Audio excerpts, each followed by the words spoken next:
हर कोई बस इसी मौजू पर बात कर रहा है, हर कोई हमारे बारे में बात कर रहा है।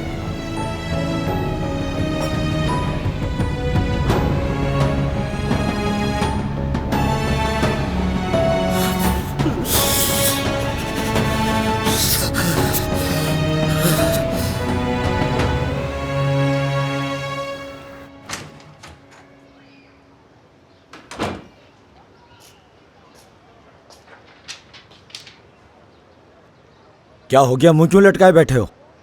देखो, लाओ दो मुझे। ये कहां से मिली तुम्हें? अच्छी लगी तो प्रिंट निकलवा लिया मैंने। क्या जरूरत थी तुम्हें इसका प्रिंट निकलवाने की?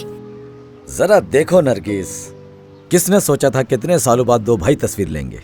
दोनों कितने अच्छे लग रहे हैं। मुझे तो मुराद की बात बहुत अच्छी लगी जब उसने कादिर से कहा हम दोनों भाई की तरह हैं। याद है, कहा था ना उसने? हाँ, उसने ये कहा था, लेकिन जब वो मेरी असलियत जानेगा तब क्या कहेगा, ये देखना है। कुछ नहीं कहेगा, परेशान मत हो। वो यही कहेगा शुक्रिया तुमने मेरी जान बचाई। इस तस्वीर को बड़ी करवाकर फ्रेम बनवाऊंगा। जिसने अपना गुर्दा डोनेट किया वो उस कमाल का अपना ही बेटा है, और उसकी एक बहन भी है जिसका नाम आलिया है। मिस्टर कमाल का एक खानदान अदाना में भी है जिससे वो मिलने जाते हैं। आन रिश्तों की पहचान। Don't forget to subscribe to our YouTube channel for more entertainment.